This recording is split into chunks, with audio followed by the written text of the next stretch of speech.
Wait, video not on? Your video is not on. Oh, I feel weird. Sorry. I didn't know. I thought it automatically started. Oh no, I don't do that. I disable all that automatic stuff in the Zoom because I feel like it's a little invasive. But Oh, Oh, okay. Patsie, it says I need your permission to record. It says. Oh, it's already recording. here you go. I'm Jarvis. recording, but you guys can record separately. Oh, who's your little pup? Yeah. This is Jarvis. Jarvis. Oh, Yeah. that's so cute. No I've kisses, got a Jarvis. molder at my house. What do you have in your house? Oh, Molder. Mulder? Yeah, Big X-Files fan, Patsy? big X-Files fan. Nice. Cool. So I'm just gonna be here, silent and muted, if you guys need anything. But the room is yours, so have fun, guys. Ask Hey, whatever you want. Thank you. Mhm. Okay. Trying to see if it's recording. You are recording, Anthony. I'm recording, and Bobby's recording. We have 3 separate Okay, well. files. Yeah. Okay. So, all right. Hello, everybody. Welcome back to our video. So today we are joined by Darren Passarello. Woo! Would you like to introduce yourself? Hi, I'm Darren Passarello. I'm co-founder and owner of Angels of Mayhem, and I used to work with Stan Lee and Marvel for 15 years. That's so awesome. So, do you have a favorite superhero? Because that's how we all introduce ourselves. Ironically, my favorite superhero is not from Marvel. It's a DC. Really? superhero, yeah. My favorite superhero is Green Lantern, as Patsy knows. And it's been my favorite superhero since I was a little kid. Awesome. Okay. So, does anybody want to start off asking the first question? Go ahead, Steven. Yeah. Go ahead, Corey. Oh, okay. I wanted to ask what really got you into, comic books and Marvel and DC, and like what made you become a true fan of it rather than just, just being nonchalant like most people are with comics and everything. Sure. So when I was little, I have an older brother who's about 6 years older than me. And he was really big into X-Men back in the day, like the Jim Lee run, and then was really big into Venom and Todd McFarlane. And so I wanted to hang out with him and be just like him. So I started getting into like Spider-Man toys and different other X-Men toys just so I could like talk to him and hang out with him. And then it kind of spiraled from there into really enjoying the culture and really enjoying like the stories and the books and the characters, and kind of became like an obsession and a lifestyle. That's awesome. Okay. I'm using, Steven, my would you like to Disney, I'm using my Disney cast member mug. Can't see it because it's a right-handed mug, I guess. I don't know. All right, Steven, you can go, man.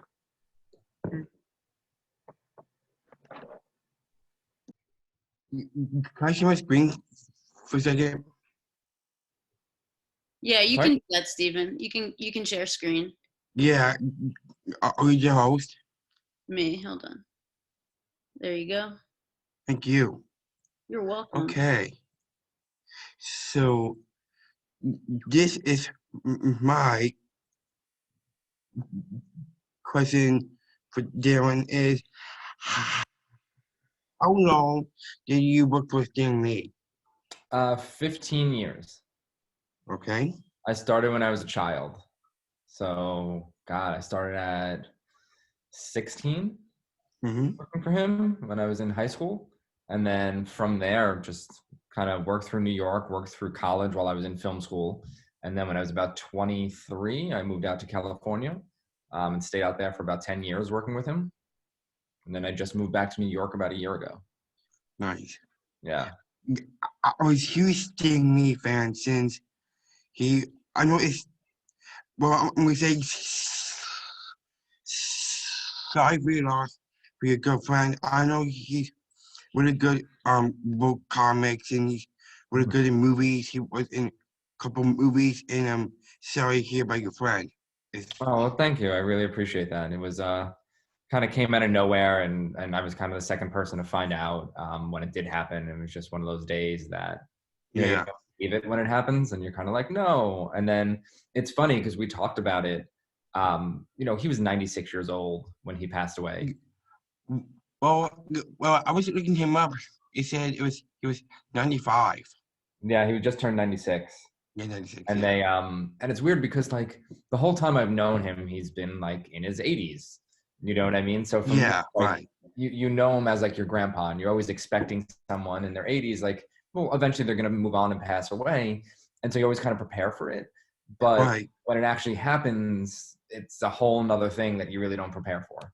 Yeah, I feel the same way too. Because my papa just passed on last week.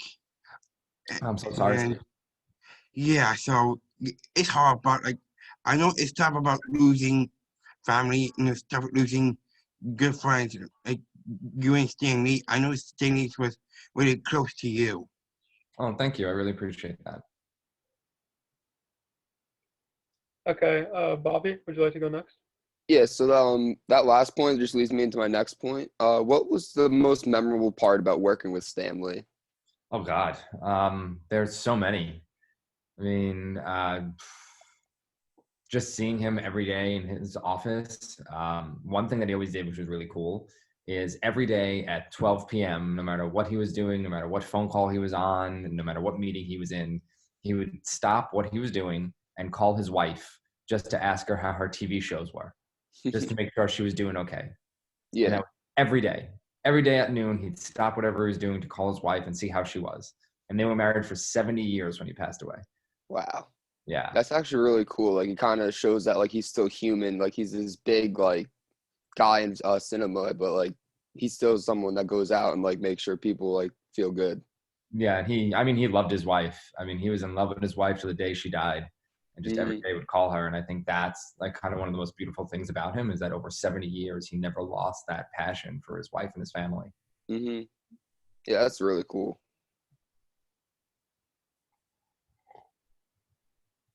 Okay, Jaden, should I like to ask a question?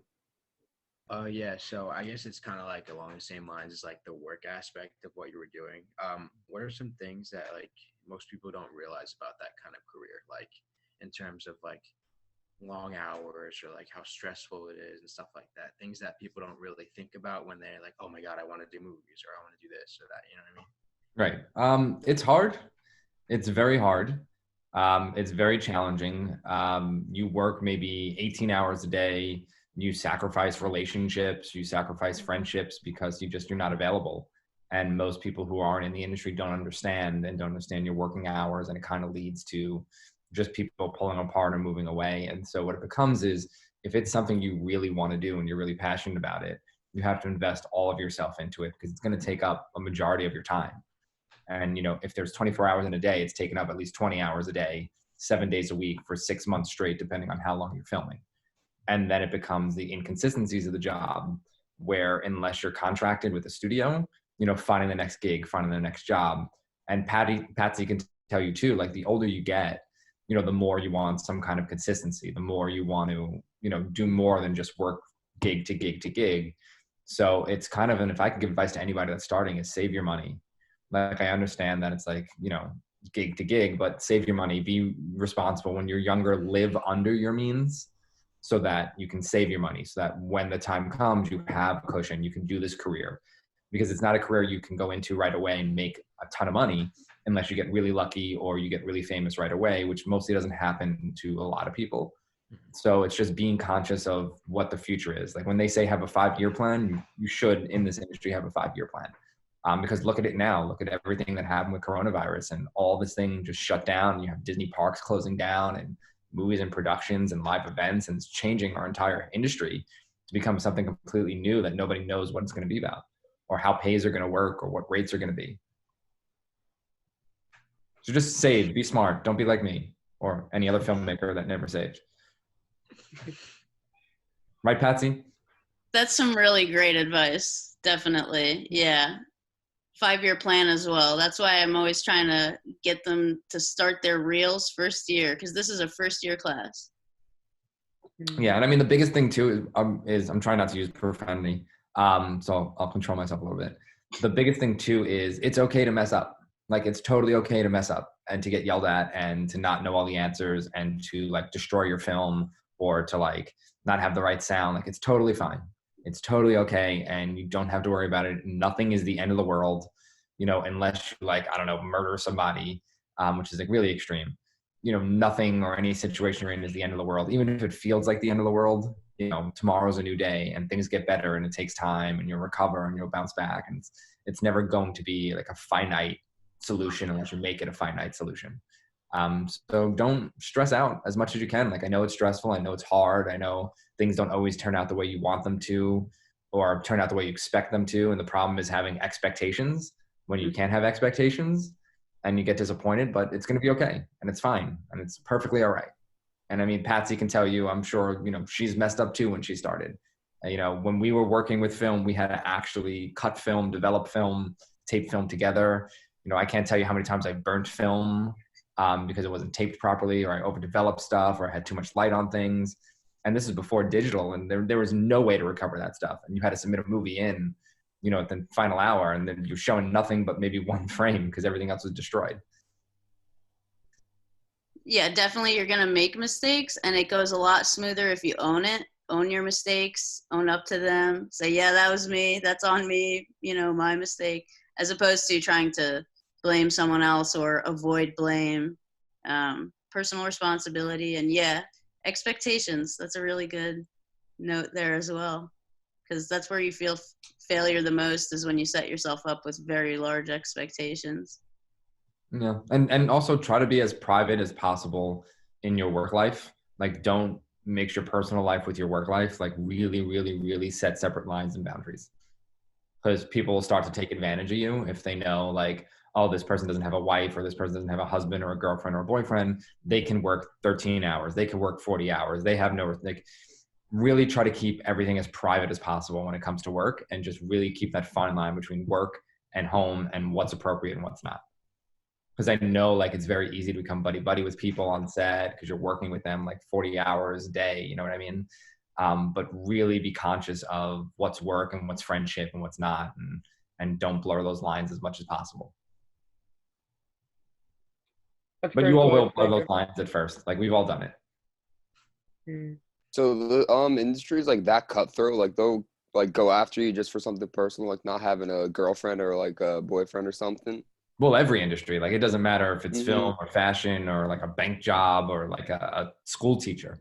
Every single job in every industry has drama, has people who are jealous of other people, people who are lazy and don't want to do anything and are jealous of people who move up. Like, you'll always, no matter where you are, no matter what job you have, it could be at ShopRite, you know, there's going to be drama. There's going to be people who are looking to just tear people down because they're just jealous, or they're lazy, or they just, for whatever reason. You're never going to have a drama-free work environment. So no industry is more cutthroat than the other. They all have the same level. It just comes down to what industry you want to be in, and you know, just keeping to yourself. The best thing you could do is keep to yourself. Right, Patsie? I mean, how many part-time jobs have you had where it's just like, dude, this is Target, like, calm down? Yeah, agreed, definitely. Keeping things personal, no one ever gave me that advice. So when I first started, I became buddies with everyone. So then when you encounter people you don't get along with, it's a lot harder to work. So that's some really good advice too, because people will take advantage if you don't have kids, if you don't have a spouse, they'll want to milk every hour they can get. Yeah. And also, if like colleagues are like engaging in inappropriate language or behavior or doing like crude jokes and stuff, try not to get involved in that as much as possible. Like, I know everyone wants to fit in, they want to be buddy, but you know, if that kind of inappropriate behavior is going down at some point, it's either going to become a problem, or people are going to get wind of it, and it's just going to become like a huge issue and things. And then you have to get to a point where you get in a situation you don't want to be in. So try to be as appropriate as possible. And also, if somebody's married, don't text them outside of work hours. That's just personal advice. Okay. Sorry if that wasn't appropriate. No, that's totally appropriate.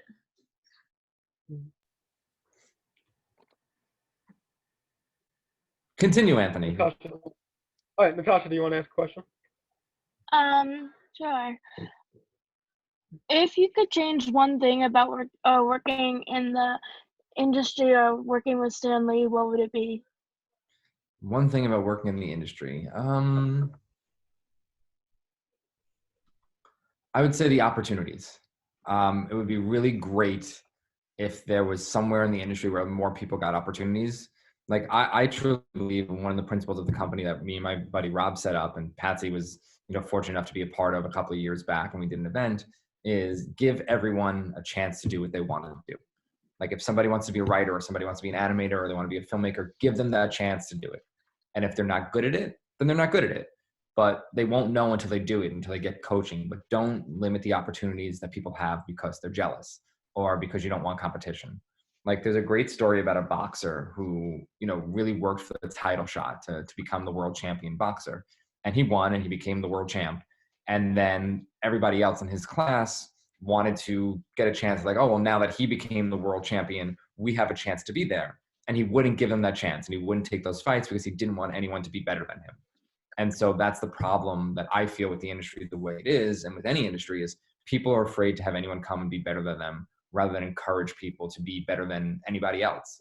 And I think the limited opportunities that are there for people are a shame, and we should open up the industry more to anybody who wants the opportunity. Like anybody who wants to do anything should have the availability and the tools to them to do it, regardless of money or, where they're located or what they can afford. They should have that opportunity to become what they want to become. So I think we need more mentorship programs, honestly, like what Patsie's doing.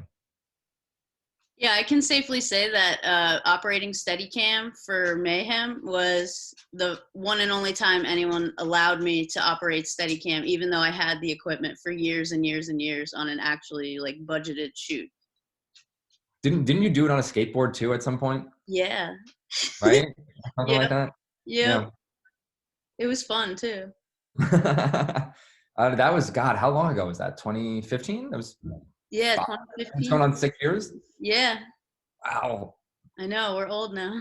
I know. Oh, I'm going to be 35.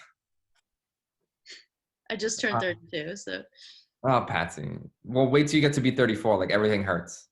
Oh, like, I'm there. Like, your knees hurt, bending down hurts. Standing up. Also, too, like, if any of you plan on being cam operators or Steadicam operators or anybody that's lifting equipment or anything like that, like, really be kind to your knees and your bones and your body. And, like, especially now when you're younger, like, take care of it. Like, take calcium pills, like, do lunges or squats or, like, build up something because, man, when you get older, like, operating a boom mic is not going to be as fun.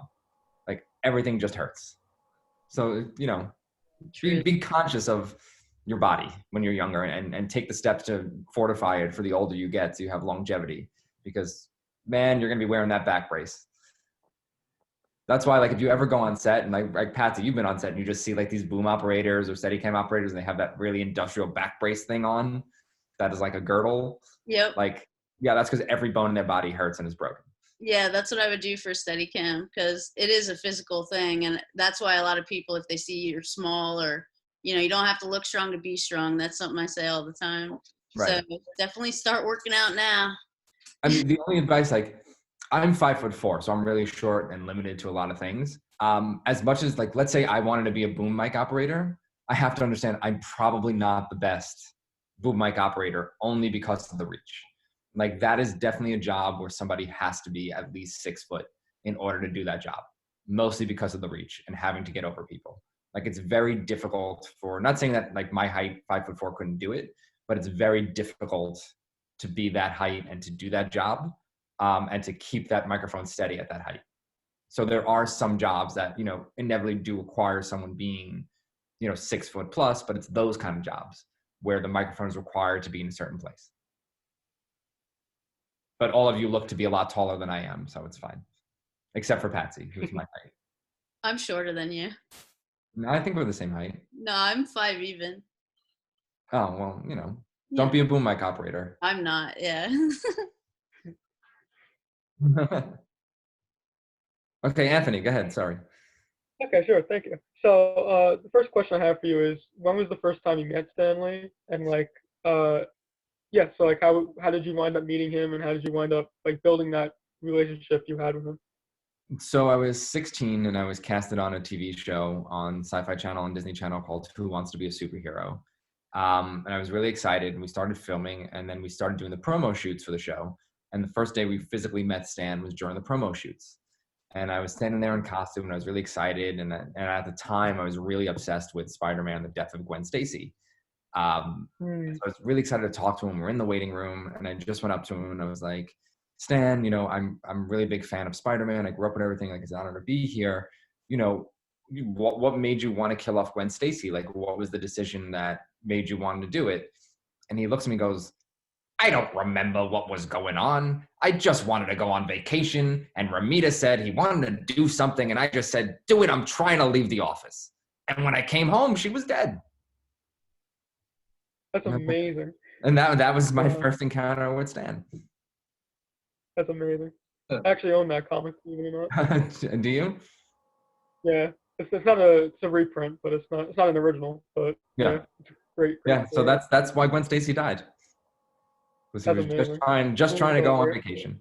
Did you get like shaky or very nervous when you first met him too? Because I know like I probably would have blacked out or passed out or something. Like it's just absolutely. You know. It took me a while before I was like able to control not shaking or convulsing or being nervous.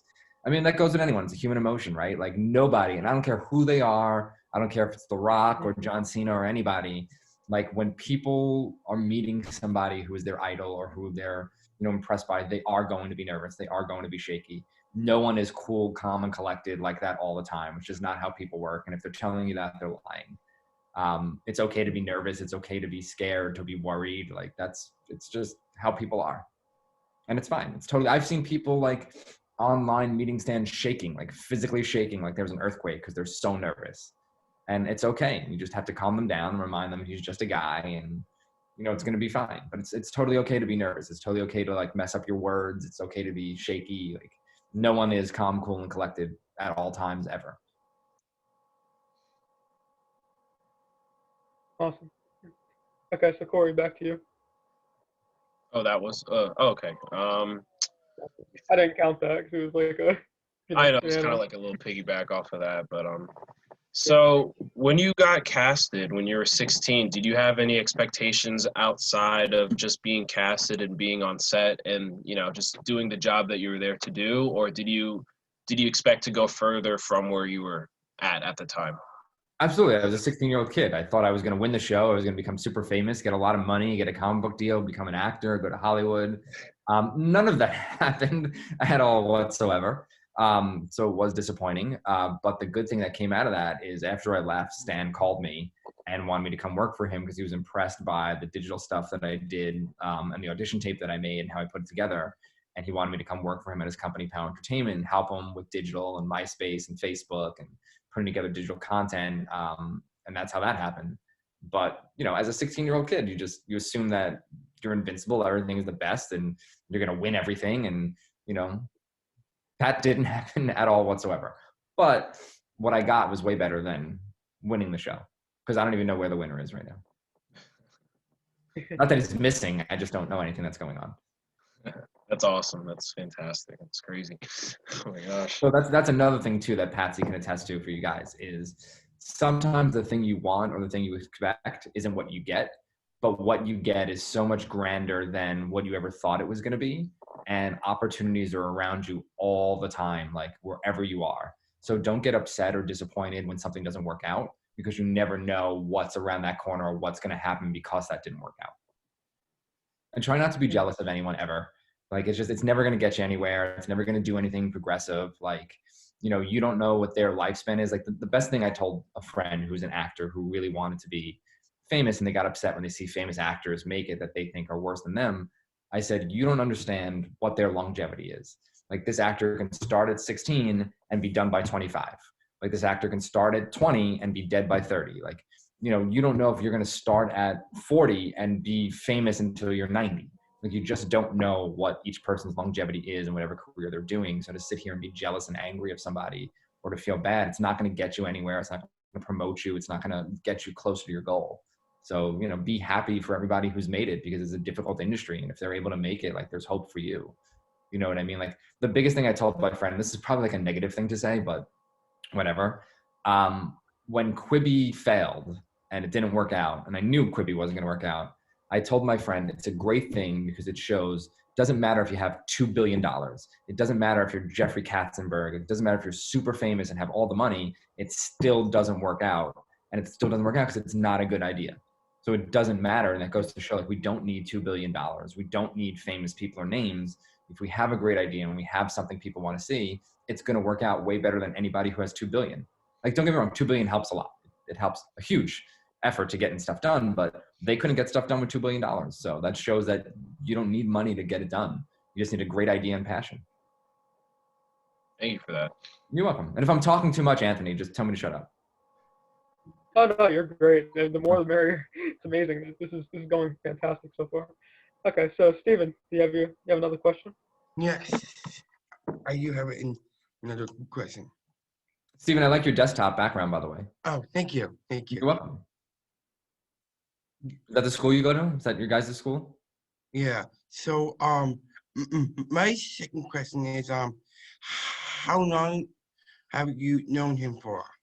Let's see, 15, 20, about just a little, like I would say 20 years by the time he died.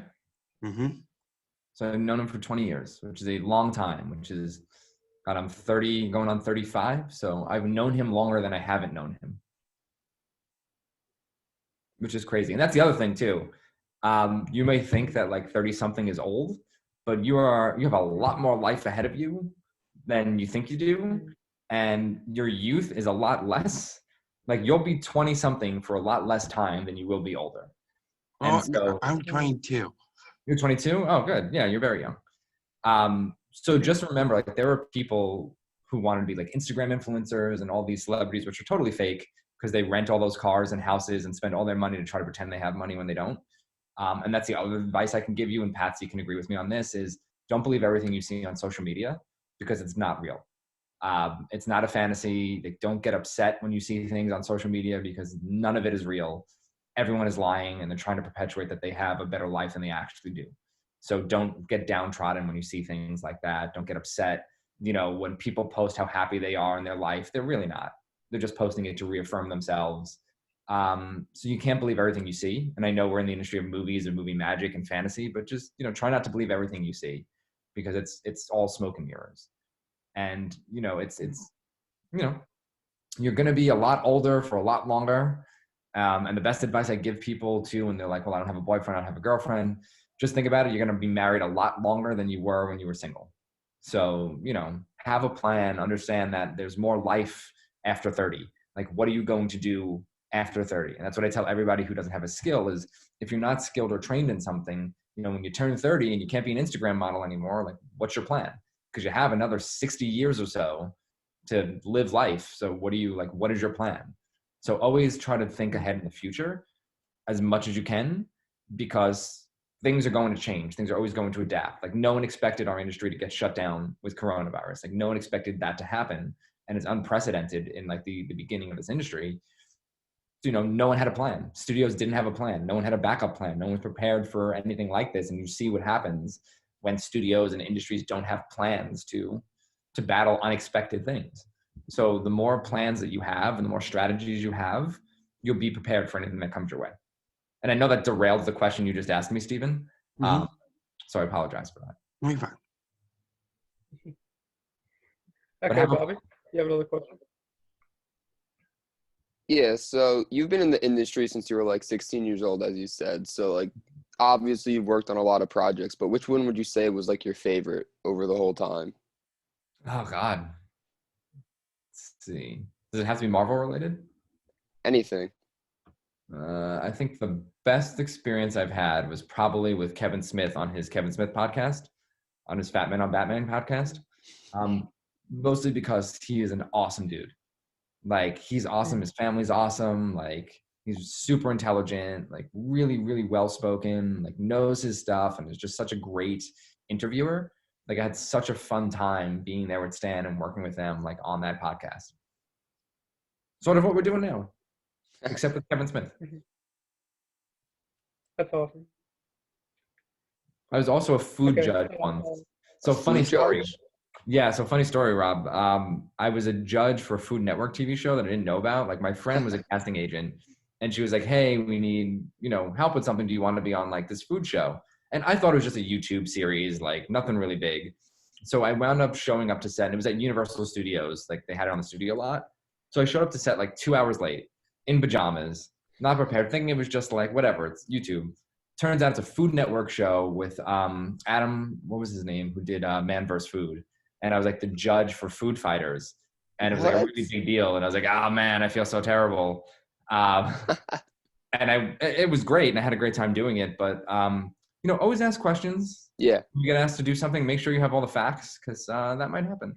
That's It might so be a cool. lot bigger. Yeah, it might be a lot bigger than you think it is. Sorry, go ahead, Anthony. I just Okay, Jaden. No, you're good. Jaden, you have another question? Yeah, so I'm kind of going to go back to like the opportunity section that you were kind of hitting on before. Mhm. Are you aware for any like opportunities for students like myself and like everybody else in here for like internships, like, things that'll get you onto sets, just like, just to do random stuff or like help out with any projects or anything like that? Yeah, I mean, so the best thing to do is find out exactly what you want to do, right? So what do you want? And it's hard to like know at 20, 22, 23 what you want to do for the rest of your life. NBC offers a lot of great internships in their PAGE program, which will put you in kind of, Saturday Night Live or any NBC shows or in the office, and you can learn kind of whatever you want. Sesame Workshops, they offer a lot of great internship opportunities that you can take advantage of, depending on if you like Muppets, Sesame Street and things like that. And they're all locally based, all those things here too as well. As far as movies and studios goes, I don't know what their internship procedures are right now, especially with coronavirus going on and kind of, what they're doing with interns and schools and how that's being handled. I don't know if they're doing that just because of the dangers it poses right now, but Disney has a great internship program, especially for students. They offer a lot of stuff. They used to offer a lot of industry training programs for their theme parks, where you would go to the theme park, be a character, live on their campus, and then like learn kind of the trade that you wanted to learn. But right now with coronavirus, they shut all that down in California and Florida, and they're not doing that. The best thing I can suggest is if there's a network or a studio that you really like, contact them. There's always a contact page. There's always the internship page. A lot of internships are going to be free internships. So it's going to have to be balanced between you having a job, if you need a job for money, or things like that. The best thing you could do is get an internship while you're younger, because you can afford it more to have that internship. I'm not saying that when you're older you can. You should always learn. You should always get an internship and never be afraid to start over. But I just don't know what the situation is right now with the way it is. Like there used to be a lot more opportunities, but I don't know what the risks, and especially with students and internships and insurance, what they're doing now, what their procedures are for kind of internships. All right, thank you. You're welcome. What do you want to do, Jaden? Like, what are you passionate about? I don't really know, because like in the past like few like weeks, we've been talking a lot about podcasts and stuff, and I've been like watching them like over and over, and like they actually seem like so much fun, and it's not like something that a lot of people like really did. That not that I've seen, like people that I know, but like now that like even friends like are starting podcasts, and it's like a thing now, like like people that I like graduated with and stuff. But obviously I see like Marvel movies and I'm like, oh man, it would be so cool to get like behind the action on that, you know what I mean? So it's like there's so many different things that like I didn't realize was an opportunity to get my hands on until coming to ESU and like finding like all these different paths I could take. Well, there's things too, like Marvel Entertainment, like the comic book industry. They have Marvel Digital, Marvel Live. Like each internship can lead to that stuff. So like even if you contact Marvel Entertainment and you're interning on, their podcast or like the comic book side of it, there's opportunities once you're in to then transfer over to like the movie side, to like the Disney Plus side and things like that. So I would say too, like always, like if there's a company you want to work for, like Marvel, get an internship in any department you can. Even if it's the mailroom, even if it's answering emails or phones, get into the company, get into a department, and then look at the ways to transfer over. Or talk to your supervisor and say, hey, I'm really into the movie section. Is there internship opportunities next semester for movies or Disney Plus, or can I do this thing? And it's a lot easier of a transition to do that than to try to immediately get into like an area that everyone's trying to get into. All right, thank you. You're welcome. Right, Patsie? Yeah, that's some really good advice. That's why the first round of interviews everybody did here, I had them reach out to an unrealistic person and then work their way down. And that was something new I implemented this year, just because I feel like it's good to get used to putting yourself out there, even if you don't hear back. Oh, that's cool. How'd that work out? Pretty good. I think Anthony had a really interesting interview. Steven interviewed Anthony. Bobby had Let's talk about that. How'd that go, Anthony? Oh, it went great. Yeah, share your advice with everybody else who may want to do that. About like interviewing people? Yeah. Okay, so yeah, it went really well. I definitely recommend you come up with your questions ahead of time. Make sure you really know your subject. Like I said, like in this case, I think it's a perfect example. Don't cut them off. Let them go as long as possible, because the more footage, the better, and the more interesting it's going to be. Yeah, but I had a really great time. I'd love to do it again in the future. And what was that like for you, Steven? Oh, well, when I interviewed Anthony, it was really nice. Like, I give him questions about like what when you do like after school, or when you plan for the future, doing a work for comics. Because Anthony said in the interview, said he likes comics. He likes working with comics, and I so I give him questions about what you want to do, like when you graduate from school and that. And how did you feel about preparing for the interviews? Like, what advice do you give when you're preparing for an interview? Well, I like to be calm and calm myself a little bit. Like, I sit and tell me, like, I'm the interviewer. Like, I give him questions, and like how many questions? Like, I give him 10 questions. Like my example, like what do you want to be when you done in school? Like, do you want to work for somewhere, or do you want to work for like for comics? I know he loves Batman. You want to work for comics, and I give him lots of many questions about him, and that's it. That's really cool. Patsy's actually texting me right now while you're talking to me to remind me about something, right, Patsie? Yeah, so Darren had an opportunity that he wanted to share with y'all in the comic world. So I figured it would be nice, and I mentioned to Patsie, and she gave me approval for it. I'm working on an original idea right now at the company, and we're doing an original comic. And so we thought it would be great if we gave you guys kind of the characters, the ideas, and the plot, and all of you came together with a story for a one-pager, and we created a comic one-page together based on your ideas and what the one-page adventure should be. Oh my God, that'd be amazing. That's awesome. Thank you so much. That's tough. And so can I share my screen? Should I share? I don't know if I can. Yeah, go for It's it. appropriate for me to share my screen. Hold on one. No, I just meant I don't know what's on my screen right now. Oh, I mean, you're I don't know about you guys, but my adrenaline is pumping right now. I don't know. I'm so I have available. Okay, perfect. So I'm good. Okay, so Patsie, how do I share my screen to show them quick? So there's a button down by the chat. On the bottom, there's a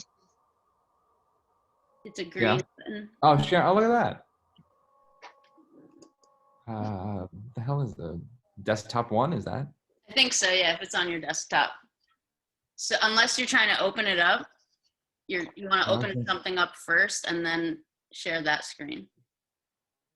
I have to like allow system preferences. What is this? Really, the one thing I didn't have, Zoom will not be able to record it. I don't screen until it's quit. Yeah, whatever. It doesn't have to record it. It's okay. Okay. Yeah. It shouldn't record it, actually. Okay. Zoom would like to record this computer screen. Grant access. Whatever. Okay. Can you see everything on my screen? Yep. Mhm. Okay. So let's do this. This is it. Okay. So this is a comic we're doing. So called you're gonna. There you go. Now we can see it. We can see it now. Yeah. So this is a comic called Ground Control, which is sort of like a adventures of me and my dog in space. And pretty much what we're going to have you guys do is we'll give you kind of the character descriptions, who the main characters are, what their personalities are like. And you guys are going to come together and write a 1-page like this story. And this is just issue 1, just showing you kind of what's going on, who the characters are. And to show you, give you kind of an idea of what a 1-pager looks like, I'll show you the one that we did for an art contest for New York City that we didn't qualify for because they wanted to be a lot more artsy, and they wanted like Jackson Pollock type stuff and interpretive stuff and things that just make no sense. Like, I'm not a very artsy person. So for me, when I see that stuff, I'm like, it's just a bunch of paint. This should be it. Okay. So this is what a 1-pager looks like. Just like that. It's a story told in 1 page. And I could send this to Patsie and she could distribute to you guys to see. But it kind of gives you the main idea of the characters, what their personalities are like, who they are, their wants and their needs. And it's all done within 1 page. So this is kind of the idea of what we'll do is I'll provide Patsie with character descriptions, the backgrounds, and then it's up to all of you to come together and decide what their location is, what the story is, what the point is, and what you want to tell in 1 page. And all of you work on it, the dialogue and things like that, and then you submit it, and then we'll get it drawn and made, and you'll have your very own 1-page comic by the end of your semester. That's sick. So it pretty much would take about, so the way we'll do this is you'd submit the idea, we'll have it sketched out, we'll send you the sketches, you give your approvals on the sketches or any notes, then they go to pencils and inks, you give your notes on the inks, and then we'll have it colored, and you give your notes on the color, and that's the final.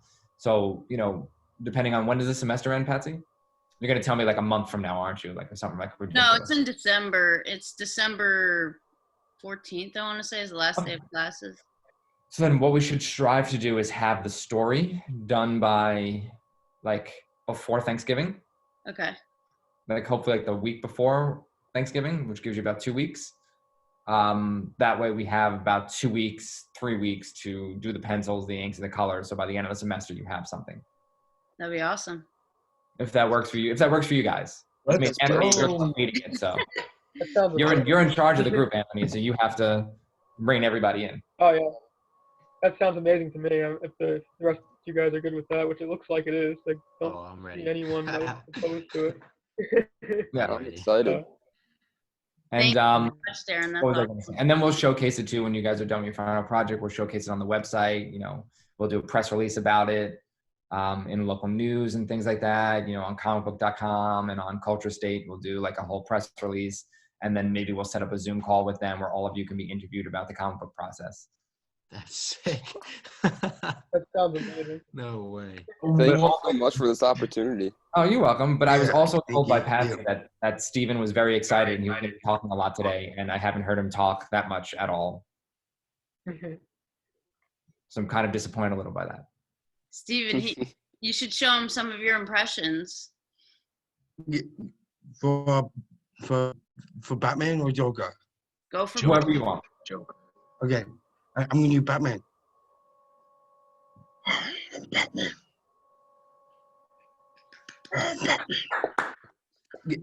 And for Joker, I say, "Well, Batman, it's nice to see you again."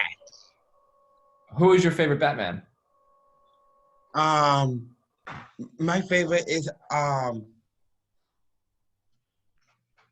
Bruce Wayne. Okay. And are you Michael Keaton fan or Christian Bale fan? I am Michael Keaton fan. Okay, good job, Steven. Thank you. Had some Just, crazy just picks. making sure you have good taste. He had some crazy picks last week for potential Batmans.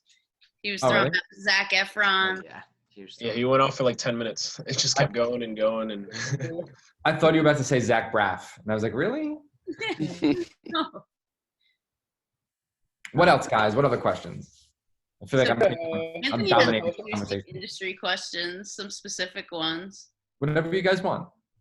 Is that a Rocco's Modern Life sticker on the back of your wall?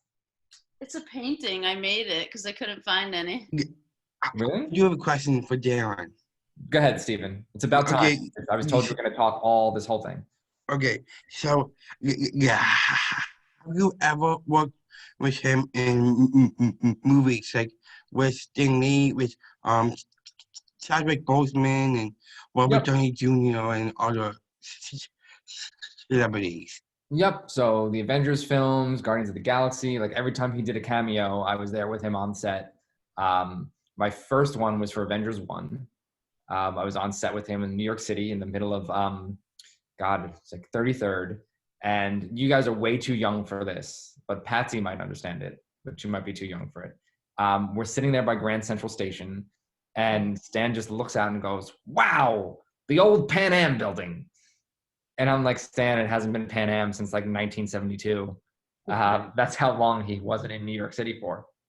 And it was just so crazy because we're standing there in New York City with Stan on the set of Avengers, which was like the first movie ever from Marvel Studios. And you didn't realize, and especially at that point, I've been working with him for like, 5 years at that point. So for me, I was already jaded, and you don't realize where you are and the opportunity and what you're actually doing while you're there. Because remember, at that point, it was like, well, Chris Evans was just the dude from Not Another Teen Movie or the Human Torch. Like, all of these people, Chris Hemsworth was unknown. Scarlett Johansson was the chick from like Good Company. Like, it's just all of these things, like the dude from Hurt Locker. Like, it doesn't resonate with you because you're just like, well, whatever, it's just a movie. And you're making history. Right. You're sitting there like, right. And I do have two more questions. Where did you meet him when you were younger, when you were older? The first time I met him was on set for the TV show in California. It was the first ever time I met him. I had never gone to a comic convention before that or anything. Yeah, and my second question is, what was your favorite part about Stan Lee when he passed on, and was your mentor in his final quotes when he passed on? What's your favorite part about him? His mustache. Not joking. Iconic. The best advice he ever gave was, we were at San Francisco Giant Stadium. He was, getting ready to throw out the first pitch, and we're walking on the stadium field, and he's at the field, and he stops, and he kind of takes in the entire scenery, and he goes, and this was in 2016, and he goes, "Sometimes you have to take a moment to enjoy the quiet moments in life." And then he gets out in the stadium, and he throws the first pitch, and he goes, "I just want to say, play ball." And he looks at the audience and he says, "I bet you were expecting something else. Well, I'm not going to say it." And then he turns around and he goes, "Excelsior!" And the crowd erupts in this giant cacophony of sound and noise. And he turns to me and goes, "Sometimes it's okay to enjoy the loud moments too." And that was kind of like one of the best memorable moments I have of him, aside from all like the joking moments that he did and the comedy that he was. Yeah. And another one, do you go to his service or funeral for your good friend? Was it a good mentor to you? It was a private service that was just with him and his daughter when he passed on. But we did, and one of Patsie's coworkers and I put together a live service with Kevin Smith over at the Chinese Theater. That was our event that we moderated and put the whole thing together as like a public service. Yeah, like I know one time on the news I heard something about Marvel characters holding Stan Lee's casket, like the Pope House. Yeah, they when his actual service though was very private and just his family. Yeah, I know his things. Like I know he was a good friend to you, and he's really good mentor to you. And this ultimately, I'm a huge Stan Lee fan, and I always have been. I know his things he passed on. Like I knew that couple of things I like about his, and like doing like comics, how people loved him about his comics and his movies. He was in a couple movies with couple like Hulk and Spider-Man and Man and the Wasp, and he was in other movies like his little scenes before when he passed on. That was really cool. He was in a couple movies in Marvel. Yeah, he did. God, let's see. Starting in 2000, probably with like the first X-Men movie. He's got about 20 years worth of cameos that he filmed. And God, I don't even know how many movies that is. Do you happen to have a favorite cameo? His favorite cameo was, what movie was it? I think it was Thor 2. It was one of the Thor films. And he said it's his favorite cameo because he had 2 cameos, not just one. And I think it was Thor 2. I think that was the one that he liked. Dark World, that one. Yeah. Mostly because he had 2 cameos, not just one. I wanted to piggyback off of what you were saying before with how you're saying you're on set with some of the cameos, like you said, in New York for the first Avengers movie on 33rd, and how you said, like, you know, all these actors were just random actors for movies that you know from, but they weren't big name. They weren't, you know, I guess you could say A-listers, like you said, Chris Evans, Chris Hemsworth, Scarlett Johansson, Robert Downey Jr.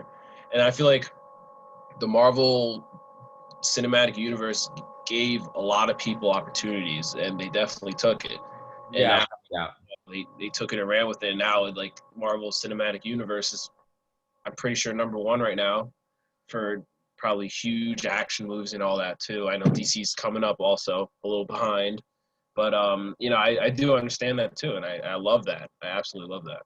Yeah, and I think one of the great things about why those movies are so popular is getting to see these characters that you've read in comic books actually physically come to the screen. Like, you have to remember, and this is when you guys were younger too, like when the first Spider-Man movie came out in 2002, like there had never been a Spider-Man on screens before. Like, and I'm sure, Patsie, you had the same kind of experience. Like, to see Spider-Man swing across the city on film in a movie, you know, because we've had Batman films and Superman films since the 80s. You know, you had those TV shows with them, with Adam West. And so people are used to that. But to see Spider-Man just for the first time ever swing across New York City when it's never been done before was so mind-blowing and so, like, amazing to just witness. It really set a whole new trend for films, and really what the possibilities were for superhero films, that they weren't just niche kind of low-key things. Like, they could be really widely popular, successful films. And I think the time that they launched Marvel Studios was a great time because you had all the people in my generation who now had kids.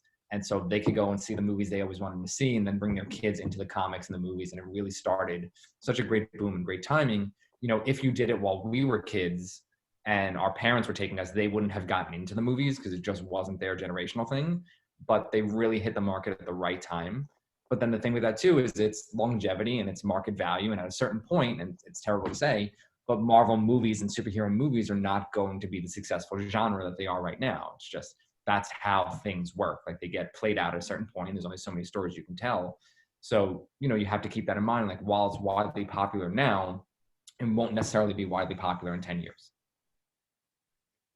And that's anything you do in life. I have a question. Do you ever work with Tobey Maguire, Kristen Dunst, James Franco, and Willem Dafoe? Do you ever work with them? I've never worked with them on anything. I know James from his brother Dave, which is a story I cannot tell you guys because it's wildly inappropriate. But I'll tell Patsie privately one day.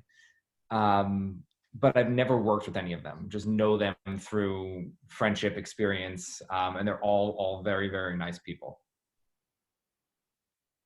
Steven Now Patsie's curious. Willem Dafoe. Loves Willem Dafoe. I love Willem Dafoe. He's coming back for the new Spider-Man film. Yeah, that's cool. But like, are you have impersonator the Green Goblin a little bit? Oh, let me see. This is Mrs. Spider. Right up again. You want to kill? That's really good. Like, what do you want to choose? Your people who love or your girlfriend? That's really good, Steven. Thank you. I think I like that better than your Joker impression. Thank you. You're welcome. I was going to say that brings up a really good discussion, you know, since we were talking about, you know, Spider-Man. And when we do our podcast, we're going to have a discussion about which live action version of Spider-Man is the best. And we're wondering, like, do you have a favorite, or do you know if Stan Lee liked one of the 3 better than the others, or no? So my favorite is always going to be Tobey Maguire, just because that was the first one I saw. Like, the same thing with Michael Keaton. Like, it was the first one I saw. That was my Spider-Man, and I really, really enjoyed it. Stan's answer will always be whichever one I'm in is the best one. And that's his way of saying that he's not going to choose which one is the best one because he doesn't want to hurt anybody's feelings. So it's just, and that's what he'll always do. Right. Like, Stan, what's your favorite superhero? Whichever one I wrote. I do like Tobey Maguire. I agree with you. Like, I know he was in a couple movies, like in Spider-Man. He was original Spider-Man, and he was he was he has two girlfriends, like who when he proposed to Mary Jane and Harry Osborn on Norman Osborn's son, who is in love with someone else, and Mary Jane broke Peter's heart because he when he proposed to her, but he didn't, and he was dating another girl in Spider-Man 3 was Eddie Brock's girlfriend, and his pictures were fake, and he got fired, and he became a Venom. Say, I want to kill Spider-Man's heart because he stole his girlfriend. So Yeah. Well, you know, love triumphs in the end. yeah. Friendship. Which brings up a great point that no one's mentioned, that Natasha has the same name as Black Widow. So technically, Natasha's a superhero. Right. For the How do you feel about Black Widow, Natasha? You're cool. I'm excited for a movie coming out. I same. feel like it's gonna be good. Same. Yeah. Who is your favorite superhero of all time, Natasha? Because I feel like everyone else has dominated the conversation and they haven't given you a chance to talk. That's partially my fault because I'm talking all the time. Yeah, I tried to get to it. Actually, the one you just I like Superwoman. Oh, really? Yeah. What do you like about her? Well, because I just feel like there's so many male superheroes. I feel like she's just an important part of I just like that she's like a female superhero. Mm-hmm. And I feel like it's important for there to be a balance of male and female superheroes because females can be powerful and strong too. Of course. My favorite female superhero, and once again, it's not a Marvel hero, so I apologize, is Cassandra Cain, Batgirl. Yes. She's one of my favorite superheroes, and then X-23 is another one. Me too. Me too. I think they're really, really awesome, and just their personalities and kind of like their independence. When I was growing up, and Patsie, I feel like you had the same favorite Marvel hero as me growing up. Like, I was obsessed with Rogue from X-Men on the animated series, mostly because of like her brown leather jacket, and I thought it was kind of badass. I agree with you. Yeah. I was a really big Spawn fan, so that went Of into course you my were. Like, of course you were. Yeah. John Leguizamo Spawn, or like. Yeah, I even liked Yeah. like Zamo's Clown, man. That was fun. But also the HBO animated series. Yeah, that one was really good. That won a lot of Emmys too. Yeah, that was the first like adulting into That and Eon Flux on HBO. Yeah, true. What about you, Kelly? You've been quiet this entire time. I am here as a support to Natasha and Steven. I actually just recently watched the Marvel movies this summer, so I thought it was really cool that I got this opportunity to partake in this interview at this time. What Marvel movies did you watch this summer? All of them? Yeah, I watched all of them. Really? You watched all of them? Yeah, I took all like the new ones that like are like in the series. Mm-hmm. So I definitely like. I have to say, I definitely really like Guardians of the Galaxy. Okay. And Iron Man. So Patsie actually had the fun opportunity to hang out with Yondu a couple of times. And Patsie, that is so awesome. To class? And share your Yondu experiences? I actually told them that he was probably by far like the nicest celebrity that I've met, because they said, who's the nicest person you ever worked with or whatever. I said, Michael Rooker, definitely, because he had an action figure that day of himself. There was a mini Michael, and it was as Michael Rooker, not as Yondu. So we were doing tricks to make it look like soft focus into him, like from behind the actual action figure. But he came up and gave me a hug, and I thought that was so different from like everybody else, because I think a lot of the people at the convention thought I was a character from something because of the Steadicam. They were like, "Oh, what video game are you from?" And I was like, "I'm just a camera operator." You're just wearing a hat, kind of. You just like, if I remember, you just had a beanie on and a Yep. Steadicam. Yep. And a badge. And a badge, Yeah. But Rooker he's so definitely, like, nice. Rooker is probably like, he's actually one of my best friends in real life. And it's such a shame because he plays like these terrible people. Like all of his characters are usually like mean, like racist people, like Merle Dixon or, Merle, you know, but he's like the nicest guy in the world, like the greatest dad in the world. Like he's the most, like seeing him with his grandkids is like so mind blowing. He's so nice and so sweet, and you really don't expect it from him. Just watching his films, and it's so nice to see someone who like can be one way on screen and is completely different in real life. And he loves his fans, and he's not afraid to go out in the audience and high five people and engage them in like conversations or arm wrestle them or tackle them to the ground for no reason. So it's great when you see celebrities that are really, really awesome people that want to interact with people and aren't worried. And in Guardians, he ends up being a good guy in the end, right? Yeah, well, he was always a good guy. It's just, Yeah. you know. He just did some illegal things. Yeah, I mean, who hasn't, right? I mean, I shouldn't encourage that, but who hasn't, right? Right, Patsie? No comment. No comment. Life finds a way. Life finds a way. This is true. Jeff Goldblum has been giving us advice since our childhood. Always, yeah. Since Brundlefly. I still use that. I switched that license plate that I got at that convention too. I switch it from car to car. You have Brundlefly? No, I have the Jurassic Park front plate, the doctor's. Oh. Yeah, there was You really like have a Brundlefly plate. That's crazy. No, that would be awesome. You should make that. Nah. It's $35. I'm not making that. $35 is a lot of money, kids. Mm-hmm. Especially when you're a filmmaker. Yeah. We gotta do it now. It's a week worth of sandwiches.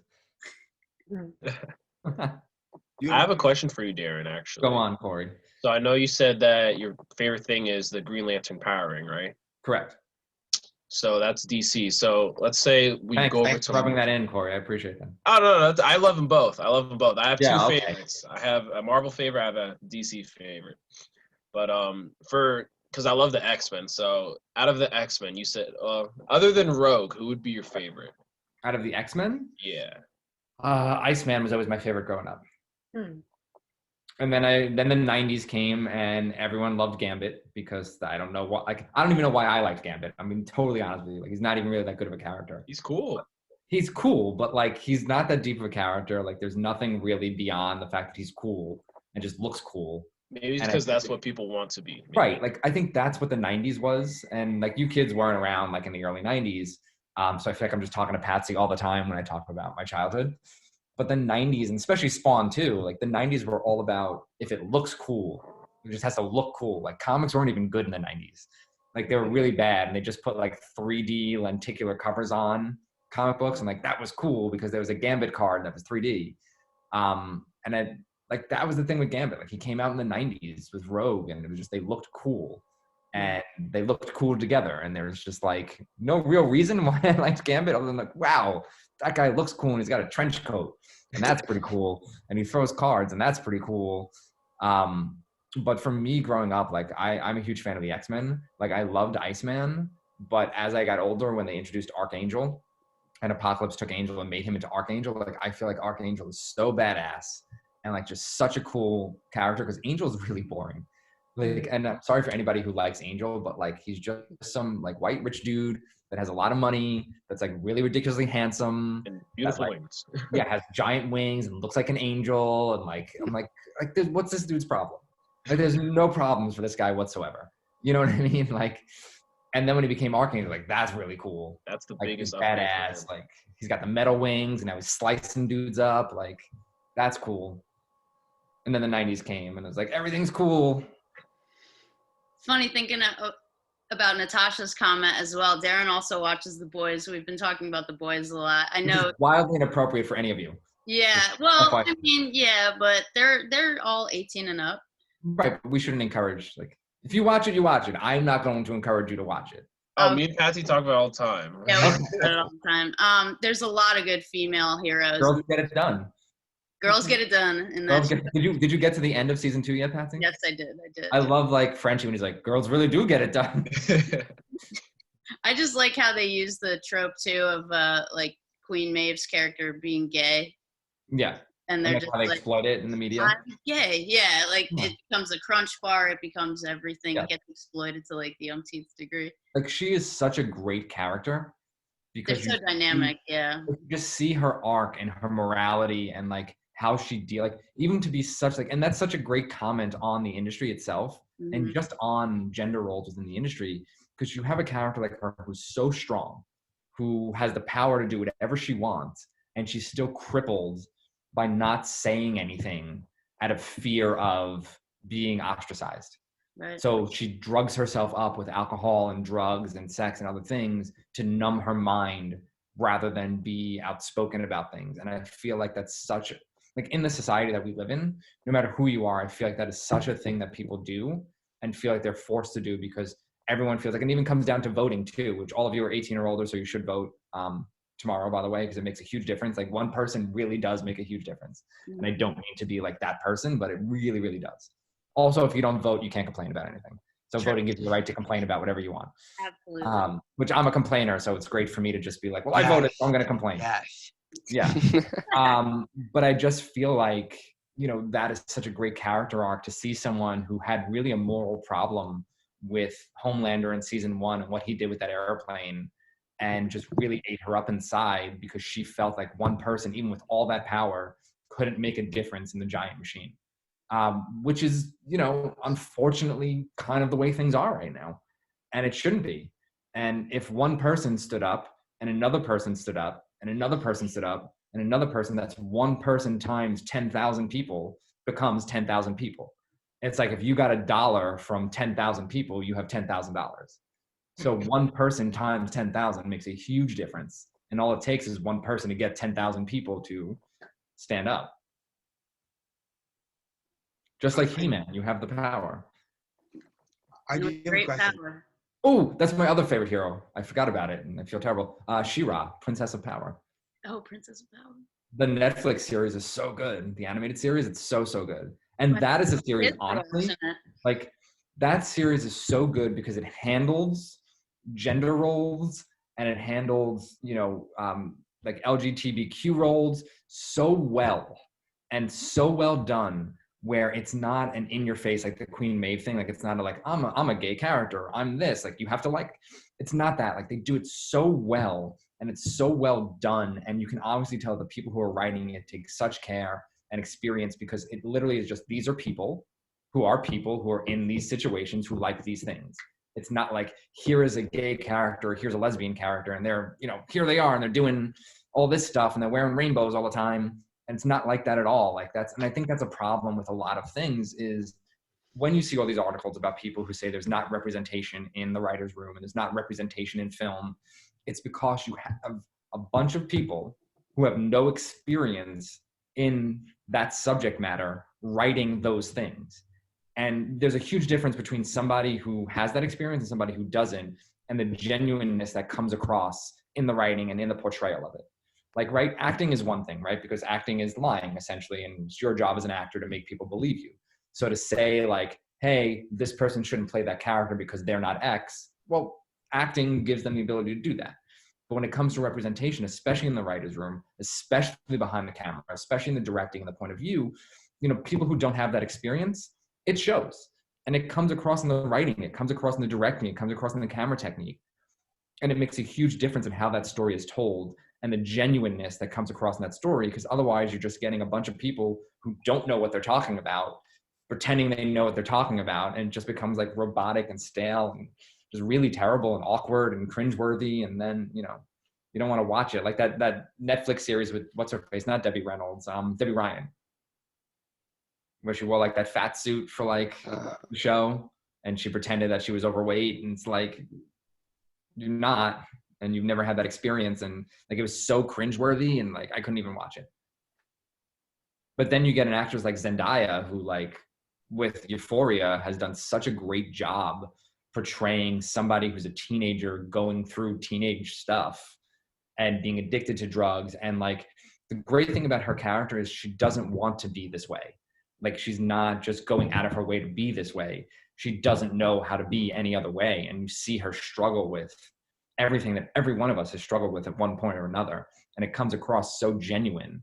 And like, that's the kind of representation that we need in this industry, is actors, writers, directors who understand the subject matter that they're working on and really have the experience to get that point across and really put that genuine experience to where you're watching that and they're like, yeah, like, I know what that's like. I've been there. Like, yeah, I'm 50, but I was there when I was 16. Because the crazy thing, guys, is when your parents talk to you and you're like, you don't know what you're talking about, they know what they're talking about because they were 16 once. And it may be different times and they may have done different things, but it's the same thing. Like, they have literally gone through the same thing you have gone through, just in a different time era when things were different. But it's the same experience. It's the same terrible friends. It's the same bad relationships. It's the same addictive person, like the same thing. And when you have kids, you're going to tell them the same thing and they're going to do it.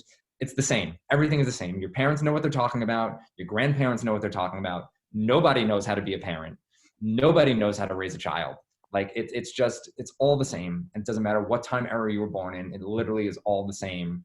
And listen to those who are giving you advice because they've been through it. Now, a 16-year-old's not going to listen. A 20-year-old's not going to listen.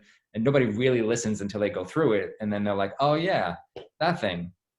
But it's just like the experiences and all the stuff you go through, everyone else goes through. You're not alone. Like, it literally is a universal characteristic. And you all are very fortunate to be in a country where you have the opportunity to do a lot of things. Like, for example, my girlfriend is from Thailand, where they're going through a revolution right now. And I blame myself for being ignorant on this. And Patsie, this is pretty amazing. And I don't know if you know this, but King and I is actually a real story. It's a true story that based on the king of Siam, and Thailand was the kingdom of Siam, and sort of like, they really go through that. And they have a revolution going on right now where they're disposing of a king who apparently like keeps them under like oppression. They can't talk about anything. They can't say things bad about the king. And it's like, you know, their filmmaking and their ability to be creative has to be guided by certain truths or whatever they deem acceptable. Whereas we have the ability in this country, especially, to tell whatever story we want, where we don't live in fear that if we, you know, make a movie about this, we're going to get excommunicated or things like that. Like, our real creative is not constrained. Like, yes, there are certain guidelines we have to go by that are appropriate, inappropriate content. But even then, it's like you slap an R rating on it and you could say as many F-bombs as you want because you put an R rating on it.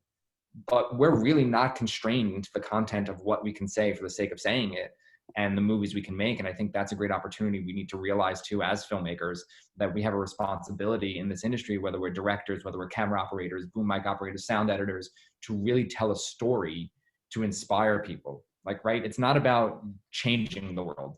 It's not about wanting to go out there and change the world. It's about inspiring people to get up and do the change that they want to see. And I think that's the sight that people lose, is everyone's so obsessed with the notion of, I want to make a difference. I want to change the world. My movie's going to change the world. The world doesn't change like that. The world doesn't change overnight. It's a gradual progression. The same thing with marketing, the same thing with selling things to people. It's a gradual, slow progression. And so I think what we need to do as filmmakers and creators is inspire people to be the change they want to see in the world. Inspire people from our works to want to go and do better. And that goes back to the one person times 10,000 people makes 10,000 people situation. I went on a rant that was totally outside of Corey's question whatsoever. Sorry, Corey. Oh, I took it all in. I loved it. Sorry, Patsie. Oh no, you're good. It's okay if it goes off on tangents anyway. I mean, these are life lessons, children. Yeah, that's what we're here for. I mean, that's all good advice. Learn from the mistakes of Patsie and me. Yeah, do it. Yeah. I've made a lot of mistakes. Tell you about all our failures. That seems to be what students relate a lot to, is talking about failures, because, you know, it shows that you still did it as well. And you're gonna make mistakes till the day you die. Like, you'll be 60 and you'll make them, like, and you're still gonna mess up. It's just because people are people. Like, no one's good, no one's bad. Like, no one's right, no one's wrong. They're just people who are afraid all the time. That's literally what this world is. It's just a bunch of people who are afraid all the time. Maybe that's why we love heroes too. Yeah, but they're afraid too. I mean, the biggest problem, and I think this goes back to Superman versus Batman, which was a terrible film. I think we can all agree on that. We talked about it, yeah. Yeah. If you make God bleed, people stop believing in him. And I think the thing is, you look at people like Superman, you look at people like Batman, and they're supposed to be the best of us, right? And they're supposed to be like, these are people who aren't afraid. These are people who aren't scared. These are people who have their shit together. That's why I'm looking up to them. And then if you see them fall, or you see them get hurt, or you see them cry, all of a sudden that illusion of, holy shit, if this person can't keep it together, what hope do I have for me? And that's what makes you worry. But what you have to understand is that they're people, they're humans. Like, they don't have their shit together. No one has their shit together. Like, it doesn't matter if you're 30, it doesn't matter if you have billions of dollars. Like, the Kardashians definitely don't have their shit together. Like, it's just, no one does. No one has the answers. No one knows. Everyone's making it up as they go along. Like, it's just about how confident you are in what you're making up. Like, it's everyone's making mistakes on a daily basis, every day, doing stupid stuff. And I think the biggest problem that we have in the society, in this industry, is finite answers, right? Because it's taking out that empathy and understanding that people make mistakes, people mess up. And the first thing, like when you look at people like in HR, other departments or other things, it's always a finite solution of, well, you did this one thing, you're fired, that's it. It's like, well, we're all people, we all mess up. Like, we all need coaching, we all need a reminder, like to have some empathy and understanding in everything that we do and have patience with people. And I think it's so easy, and I'm even guilty of it myself, with coworkers and other people being like, oh, they're not doing their job, or they're holding up the line, or they're not doing this, and they're terrible, and they need to get fired. And I think that's such a wrong thing. And I'm guilty of it myself all the time, to take a step back and have patience with that person and say, well, what can I do to coach that person to make them better at their job, rather than saying they are terrible and they're ruining everything? What can I do to get them to be better, to inspire them to want to do more? And there's not enough of that in any industry. And it's always the first answer is fire that person. They made a mistake. That's it. And I think we need more empathy in the workspace, because, it's easy from an objective point of view to be like, that person messed up, fire them, goodbye. And then when you become the person that messed up, all of a sudden you want mercy and you want empathy and you want to give me another chance. But where was that with that other person? And I think that comes down to, there's a great Twilight Zone episode that none of you have probably seen except for Patsie and myself, that had to do with Mick from Rocky, where he was an older gentleman, and his name was Bridges Meredith, who actually played the Penguin in the Adam West Batman series. Phenomenal actor. It was a Twilight Zone episode where he was an older man, and society was controlled by the young, and they deemed him to be obsolete because he was old, and he was called the obsolete man, so they sentenced him to death. And so he took death with pride and didn't waver, and he tricked the person who was going to be his executioner and being locked in his apartment with him, with a bomb going off, and he was going to die too. And so in the end of the episode, he really let the guy out, and the guy freaked out and ran away. And then Bridges Meredith's character died. But when the younger guy got back to his office, they deemed him obsolete because he was afraid and he was worried. And so he begged for mercy. And it just goes back to show, like, if you don't have mercy for anybody else and you don't have empathy for somebody else, how can you expect people to have empathy for you? And I think it's a great example of what society has become, where people are so quick to deem people obsolete or terrible people or bad at what they're doing for one thing without encouraging them or coaching them. And I think in our industry, especially with you guys being at school, coach people. Like, if you think that you're better in one area than somebody else is, coach them, have patience with them, take the time. Like, stop trying to be better than everybody else. Like, stop trying to be the best and help people be great at what they want to do. Like, no one's the best. No one's, because at the end of the day, it doesn't matter. Nothing. Like, at the end of the day, like, who cares? Like, who cares if you're the best runner? Who cares if you're the best camera op? Like, who cares? Like, yourself. That's it. Like, who really cares? You want to encourage people to be happy. Like, you want to encourage people to be the best they can be at what they want to do, rather than you trying to be the best all the time for everyone. Because you know what's going to happen? At some point, someone's going to come by and be better than you, and your whole world's going to fall apart. So stop trying to be better than the next person and just be a person. And if you get fired, it's not the end of the world. You'll figure it out. Or not. I don't know. Sorry, Anthony. Oh, you're all good. Just ranting here on this now.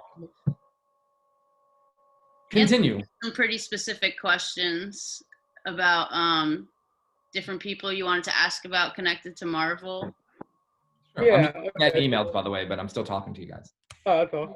Yeah, so one question I'm very curious about. Now I don't know if you know the answer to this, but I figured I'd ask you since you worked with Stan Lee a lot. Mhm. Basically, I know there has been a rumor that's been going around for years that the reason why Steve Ditko left Marvel and Stan Lee was because of a fight they had over the creation of the Green Goblin. So I wonder, like, if you know if that is true, or if Stan Lee ever talked to you about that. I mean, no, that's not true at all. I mean, things just happen in the industry where writers and artists want to go and do different things, or they want to try other stuff. Jack Kirby left Marvel because he wanted to draw different things. Like as an actor, like let's say one of you want to be an actor, you don't want to play the same character all the time. You know what I mean? Like most actors don't want to do a lot of TV series because they want to keep doing new actors. They want new characters. They want to experience new things. The same thing with filmmakers. They want to make new films. They want to experiment. And that goes with writers and artists too. Like they want to branch out and do new things. Like if you're drawing Spider-Man for 20 years straight, you're going to want to draw something else. You have an idea, like you want to see your idea get like, so that's usually what happens with anything, with any industry is time comes where you want to experiment, you want to reach out and do different things. And that's kind of what the case was, the same with Kirby, Ditko, all those people, Romita, Jim Lee, Todd McFarlane, they all started with Marvel and then branched out to do their own thing because they wanted to try their own things. Interesting. Okay, does someone else want to ask a question? Natasha may have to leave soon, so maybe see if Natasha has any questions because she said she has to go real shortly. Okay. I don't have any more questions, but it was nice meeting you. Oh, it was my pleasure, Natasha. I enjoyed talking to you. Same. Thank you for taking the time. Excuse me. You too. Thank you. Thanks, Natasha. Yeah, so go ahead, Bobby. Sorry, I just want to make sure Natasha got if she had any more questions. Yeah, it's all good. I just wanted to get your opinion. So I know me personally in Avengers Endgame, when Iron Man died, I was a mess in movie theaters. I cried the last 30 minutes. And I just wanted to know, like, what did you feel about that? Like, how do you feel that ending was? I mean, I really didn't have a feeling towards it. It's kind of like after all this time, like after like 10 years, it's kind of like, all right, well, this is the only logical way, like this could have went. And honestly, like at the point now, I'm kind of like, I loved Iron Man when it first came out, but I feel like he's so played out and they really played him out so much and did so many things with him that by the time the end came, it was just like, all right, like I'm totally over seeing Tony Stark be Tony Stark. Like it just, and the crazy thing for me is like Iron Man 1 was such a great film. One, because it was never done before. And two, because it showed such a great character arc of somebody going from completely ignorant and horrible to really becoming a new, different person. But when Iron Man 2 came out, they went right back to making him exactly how he was in the beginning of Iron Man 1 without any character arc, without anything changing. And then the rest of the Marvel films became him being that Tony Stark. And it's just like, oh, well, we just wanted the Tony Stark that's fun and people like, as opposed to the one that we took the time to develop and change as a person. And I just feel like there was no character development for Tony at all. Like from Iron Man 2 on, like even in Avengers, even with his PTSD from being in space, like I just felt like it was so disingenuous and there was really no real heart to that character. Like even when he had a kid, even when he got married to Pepper, even all this stuff, or his obsession with saving the world or his relationship with Peter, like he still was closed off and still didn't let people in. And I think, at a certain point, he's got to evolve. And at a certain point, the character has to not be that character and let people in and really like not push Peter off something. Like, because the big thing for him was when he was taking the photo in Iron Man 1 with the soldier in the Humvee and he put the peace sign up and the guy died. Every photo Tony Stark took from that moment on throughout the Marvel Universe, he always put the peace sign up because of that soldier. So I feel like that moment in a real character development situation would have stayed with him to where he really would have mentored Peter more and really would have done more to show Peter he cared about him than pretending to push him away all the time, but really secretly caring about him. You know what I mean? Yeah. And I just feel like for me, like by the time he died, I was like, well, it was just a character playing a character, as opposed to characters who really like went through like Thor. Chris Hemsworth went through such a character arc and such a character change from Thor 1 to Endgame. Oh my His God, character of Thor is so completely different and so experienced and took every experience from every film with him to really create a new character to the point of Endgame where Thor is a completely different person than he was. Do you feel the same way about Chris Evans, Captain America from the first movie up until Endgame too? I think the great thing about Chris Evans is he's such a great actor that when he first started, like he's such a great Captain America, and I can't picture anybody else being like that embodiment of the way he did it. And he made Captain America likable and cool, because I don't think Captain America is a boring character. Like, if you really look at it, like he's just like a one-dimensional character of, you know, right is right, wrong is wrong, blah, blah, blah. And I think he did such a great evolution from Captain America 1, where he was like, this is America, this is World War II. And, you know, he went from using guns in World War II to never picking up a gun again, and only using his shield moving forward. And just the character arc of, this is right, this is wrong, has evolved from Captain America 1 through seeing the stuff in Avengers, his dealings with Bucky and Winter Soldier, to seeing all the stuff with Nick Fury. And he realized as time was evolving, you know, what was right, what wasn't right, that there's gray areas that he can't, you know, and the big thing about him is his loyalty to his friend. Like his relationship with Bucky throughout the entire course of the Marvel films, and the understanding they have for one another, and his relationship with Chadwick Boseman and all these characters, like you can see. And the great thing about Chris Evans is the evolution of him from Captain America 1 to Endgame isn't him like all of a sudden right away just like evolving. It's small, gradual, little changes, and little changes in his behavior, little changes in things that you don't notice until you look at them that he's doing, that shows his character really evolving as a person.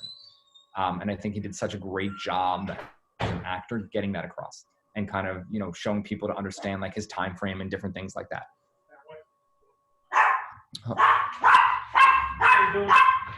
So yeah, so I think, you know, just rewatch all of Chris Evans' performances and see how, like, even when he's fighting Iron Man in Civil War, he's not using weapons. He's not punching him. He's using defense techniques against him. Like, there is really no attack on Iron Man. He's defending himself to try not to hurt his friend.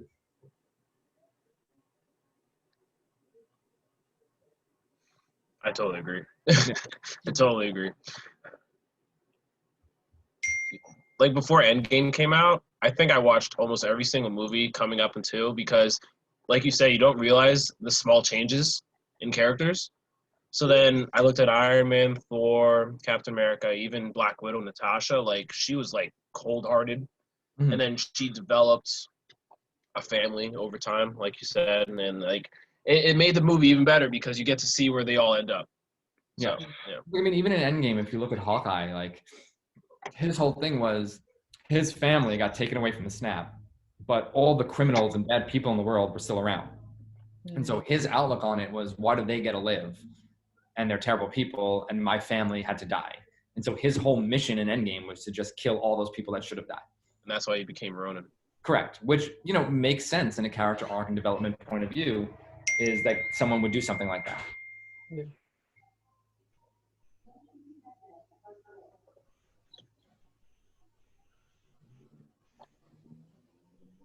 Who's next?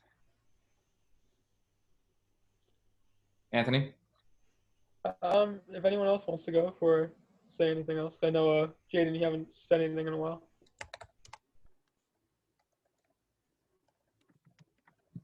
I mean, I'm pretty good on questions. However, I do kind of have like, do you have any like insider scoop on the Spider-Man 3 movie coming? I forgot to ask that. Yeah, no. No. Unfortunately, I don't. And if I did, I couldn't tell you anyway. Figured. Bobby, you have anything? Let me check my notes real quick. You kind of said this earlier, but like, do you have any tips for like anyone that's looking to get into the industry? Just work. Like, take the time to do what you want to do.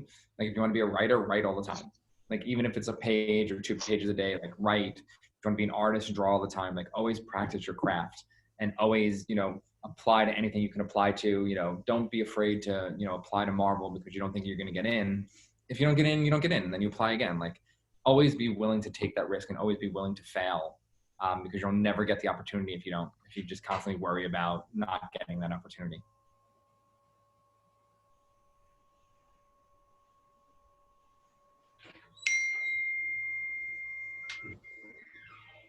Anthony, you had another question that was pretty specific. Yeah, so like, so I'm just curious, like, when was the last time you saw Stanley, and like, what did you guys talk about or do, or anything like that? The last time I saw him was probably a couple of months before he died. And it was in Vegas. We were at a convention in Vegas together. And it was August. It's like August of 2017. So it was really like right on the cusp of him, because he died in 2018 in November. So really it was like just right at the tail end before all the stuff started to spiral out of control and all that stuff went down. We were just in Vegas at a convention, and we were just eating lunch and just talking like we normally would talk and catching up. And that was really the last conversation I ever had with him. Do you remember anything in specific that you guys talked about? No, just that he wanted a vanilla milkshake. That's really about it. Like, he really wanted to order a vanilla milkshake. Interesting. Yeah, and that was the last time that I had a conversation with him. And then it ended with the usual, like, okay, I'll see you next month. And then everything just kind of spiraled from there, and just I never got to see him again. So what about you? What are you doing now? Right now I'm working on that comic book idea with my co-producer, so we're trying to get that done. And we have a meeting with IDW coming up this week to get that pushed out and see how that goes. And just figuring out kind of the ideas and movies and things, that we want to make or do, and navigating the new normal of production. Awesome. Just figuring it out, seeing where the dice are going to land.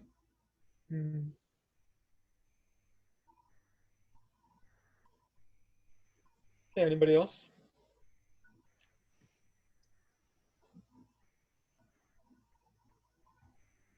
Kelly, you're allowed to ask questions too if you like.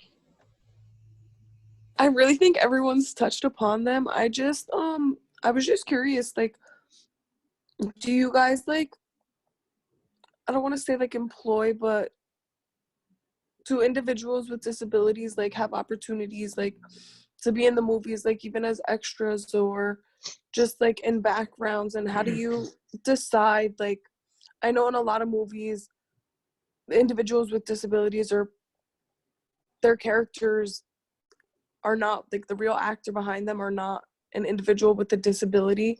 So what is, like, kind of your take on, like, that being involved in the film? It goes back to what we talked about earlier, where I feel like there's a huge problem where the people who are doing things like writing, directing, or whatever the case may be, are not writing from that experience or working from that experience. And that's how you get like disingenuous performances and storylines and things like that, because they're just giving it to people who have no idea what that experience is like. And they're just playing kind of like a stereotype of what they think it is or what they see, or writing something that they see. And all of that stuff, the directing and casting is kind of up to the studio that does it. When it comes to extras, it's sort of like anyone who shows up at a certain time, gets to be an extra. That stuff really never changes. There's no casting procedures for extras. It's usually just show up at this day, at this time, and we need 50 people and we'll pick 50 people. And it's usually done at random. When it comes to like other opportunities in the industry, I think the Academy is starting to make some decent changes as far as the requirements in order to be kind of nominated for an Academy Award. You are required to employ people with disabilities in certain areas. It's a start. It's not a great start. It's not, making strides, but it's a start in the right direction. I just feel like a lot of the stuff, and unfortunately the way it is right now, is a lot of the stuff is who knows who and doing what and kind of employing their friends to get the jobs that could go to other people. And there's a huge difference. And, when you read the articles and you read the news and they say like, we're trying to make differences in the industry, most people interpret that as, oh, people are just complaining and people are crying, they're not getting a chance, that's stupid. Well, that's not what they're talking about. What they're asking for is an equal opportunity. What they're asking for is, let me apply for this job. Like, notice me on my skills and what I can do, do it that way. Like, accept applications blindly based on skills and skill sets rather than whatever they deem is acceptable or not acceptable. And that's what people are asking for. And I think that's where the misunderstanding goes. Thank you. And I don't know if you also mentioned this before, but I know you said you started as like doing digital media and like promotions. how did you like eventually grow and become like your employment with Stanley? How did it grow to the point where you guys were so close? So when I started, like I literally made up everything on the fly. Like the old saying, fake it till you make it, which isn't good. Like you should never do that. But basically I had my friend help me create like my MySpace page and stuff, and kind of like navigated my way through everything when he hired me, and kind of made it up as I went along, or kind of looked into it, or like really just made stuff up and figured it out and learned and read books and kind of patchworked it all together at the same time. And I think through that and kind of me and him figuring it all out together and him relying on me to guide him on a lot of stuff is kind of what brought us closer together. And just always talking on the phone and then telling him my ideas. And, it got to the point where I was doing all of his writing for him. Like he trusted me enough to literally write all of his words and speeches and tweets and messages in his voice. And he would literally just edit them. Like that's how much of an understanding we had for one another. Yeah, that's so awesome. Thank you. That's awesome. Anthony, you had a question about Bart Baker collaboration? Yeah. I'm very curious. So, like in 2015, Stanley did a cameo in one of Bart Baker's parodies. It was for Sia's Elastic Heart. And I'm wondering, since you were in charge of his YouTube channel and stuff like that, is that something that you helped arrange? Yes. So I was really good friends with Shira Lazar, who runs What's Trending. And she's really good friends with Bart. And so she was telling me that Bart was a huge Stan Lee fan and, is there any way we could do something? And I was just like, yeah, totally. Like just bring him by the office and we'll do a video together. That's kind of how that came together. It was just pure friendship and people helping each other. That's amazing. Yeah. Especially too, I always found it more interesting because obviously his parodies are more adult and, Stanley usually, wasn't the type of person to do more adult things. So it was very interesting how that came to be. And I remember watching that and I was like, oh my God, Stan Lee's in this. It's so cool. Like a lot of the times it's just, people are friends and they're helping friends out. And so most of the time, like if you were to see, let's say an example, like Stan in a Justin Bieber music video, that would be mostly because like they were friends somewhere along the line. He's just helping his friend out, or they're two friends doing stuff together. That's awesome. Yeah.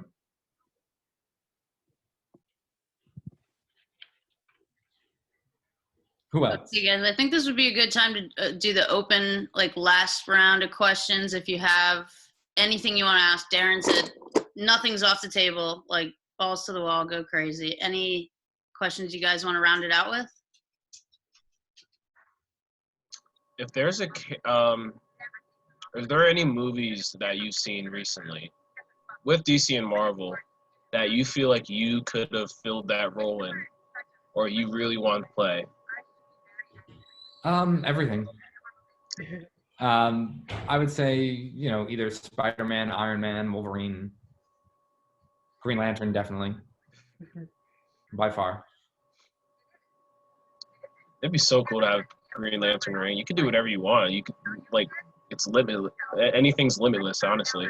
I mean, that's the reason why I like Green Lantern. It's all about creativity. It's not about your fist or your physical power. It's all about your willpower and strength of will and your mind. And so, like, as an artist, that's kind of what lured me to Green Lantern, is the ability to use your mind to kind of access your powers. You have a favorite Green Lantern? I'm sorry? You have a favorite Green Lantern in specific? Kyle Rayner. Like Gordon, John Stewart? Yeah, Kyle Rayner is my favorite. Oh, okay. Awesome. That's the Green Lantern I grew up with. So for me, Kyle Rayner has always been like a personal favorite. Interesting.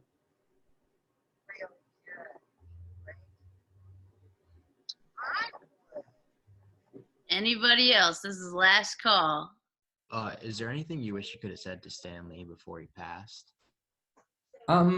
Goodbye. I mean, my biggest regret in life is never knowing the last time I'm going to see people and not appreciating the moment that I am with them while I'm with them, because you never know when you're not going to get to say goodbye to someone. You never know when you're going to get into a fight with someone, or they're going to die, or something's going to happen where you'll never get that opportunity to say goodbye. And just always cherish every moment with everyone you have while you have it, like, and say goodbye. Make sure that you get that chance to say goodbye to someone, no matter if it's like your mom, your dad, your friend, the guy at the grocery store, because you just never know when you're not going to get that opportunity. Mm.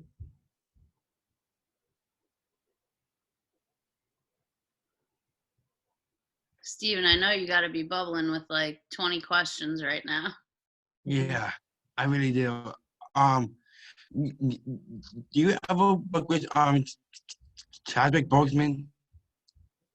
I did back during Black Panther, and he is an amazing, awesome human being, and was always super nice and just like the stand-up great guy from Brooklyn who like really, really loved people. Like that dude didn't even have a bad bone in his body, like ever at all. Yeah, I'm a big fan of Black Panther, and I'm a really big fan of him. And I know he was in a couple Russian movies. He was a really great actor. I know what you said is true.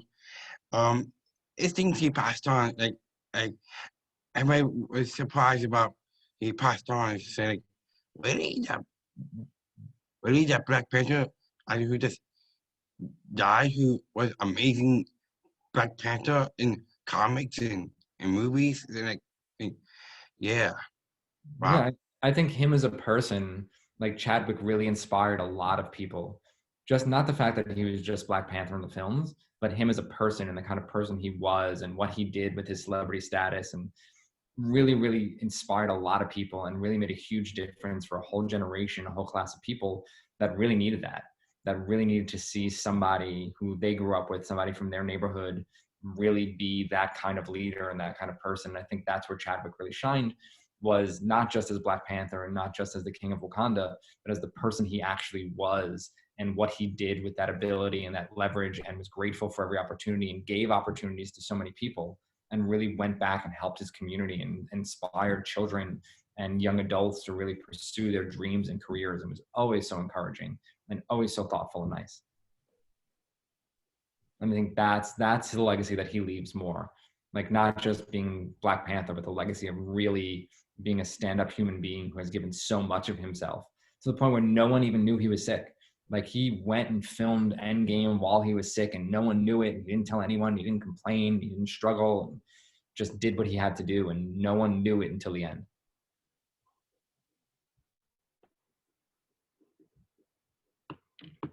Yeah, so in their podcast, they're putting a tribute at the end to Stanley and Chadwick Boseman in honor of their memory. Oh, that's nice. That's really sweet. Mm. Thanks, guys. No, thank you. You're welcome. Thank you for the opportunity. This is amazing. I couldn't even this is still crazy that we're still talking to you. Like, wow. It's my pleasure. Ask whatever you want. Amazing. Someone's getting a call. Yeah, that was me. Bobby's power went out. That's why he jumped out of the chat real quick. So Okay, I asked him if he back in, I'll let him in. Yeah, I do have another question for Darren. Sure. So, my passion was becoming an actor, and I don't want to be selfish and be greedy. I wish I can be I wish I can be like in an acting business with you, because like I'm taking acting class, and I want to become an actor someday. So, how can I be like working with you, like in movies and comics? The best advice I can give, Patsie probably will agree with this one, is acting classes are terrible. They are normally moderated by failed actors who are angry and really don't want you to succeed, and are jealous, and it's a waste of money, and they take all of your money and you really don't learn anything. They really don't help you. The best advice I can give to any aspiring actor is to watch people. Like go out, watch people, how they interact with each other, understand human behavior, take human psychology classes, and just kind of understand how humans interact with other humans and learn from that. And that'll give you the best kind of acting ability and kind of acting insight. Because at the end of the day, your whole job as an actor is to convince people to believe the thing you're telling them. Yeah, right. I good way saying. I know everybody, like all my family and all my friends, my neighbors want me to become an actor someday, because like I know everybody saying I'm funny and I'm become an actor someday. It's like I know what you meant about what you're saying. Like I wish I can be in movies like Marvel and being in actors and in the movies and actors. Well, I mean, the only way to do it is to go do it. Yeah. I mean, it's one thing to sit there and wish and say, I want to do this, I want to do that. But if you never do it or you never take the steps to try, it's never Right. going to happen. And I know there's a huge stigma of people, and especially parents, discouraging people from getting into acting because it is hard. It is 1 in a million. Like, it is really difficult to get into and to maintain. But if it's something you want to do, like, you have to pursue it. And you have to be willing to sacrifice for it. And, the barometer of success is whatever you set it, right? So for me, if you're getting paid to do the thing you love, then it's a success. Like, you don't have to get paid millions of dollars to do that thing you love for it to be a success. Like, getting the opportunity to do what you want to do and getting paid to do what you want to do, no matter what that is for me a success, because you've done what you wanted to do. And I think if you never, in your case in point, like if you never take the opportunity to try to do it, like if you never go to an open mic night, or you never, see what opportunities are out there, like sometimes they have improv groups, or they have, community theater or things like that, where you can start, where you can get into the acting, where you can learn as you go. And if you're never physically doing the acting thing, you're never going to learn. You're never going to get the experience. And even if you take your own camera and you post videos on YouTube and you do your own impressions on YouTube, or create your own show, you're doing something, and you're getting one step closer to what you want to be, rather than sitting there and hoping that someday you can do it. And I think one of the biggest discouraging things is sitting there and telling yourself that, oh, I can never be in a Marvel film, or it's too hard to be in a Marvel film. Like, no, it's not. Like, anyone can do it. You just have to do it. Like, don't ever feel like it's out of your reach, because it's not. Right.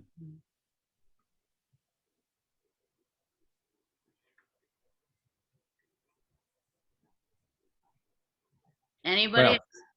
Awesome.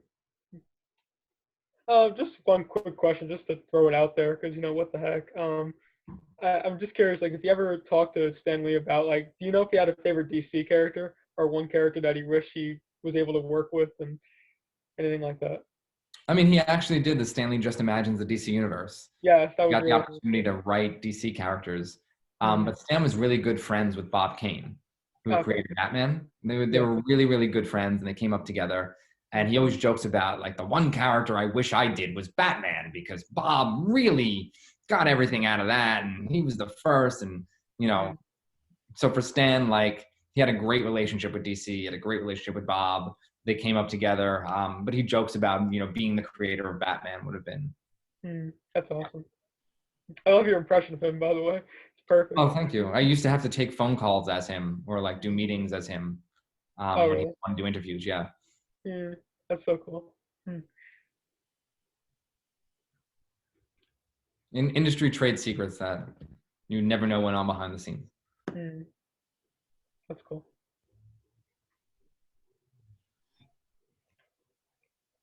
I'll just wait for 2 minutes of silence, because I feel like last minute questions will pop up as the time closes in. Did Bobby have any questions or anything? If you can't get back in? I don't know. I saw his lights go out in his video. I saw his lights go out, so he definitely lost power. But Oh no. yeah, I don't know if he's gonna try on his phone. I asked him, and he said he doesn't have any more questions. He pretty much got them all out there. Okay, cool. Thanks, Corey.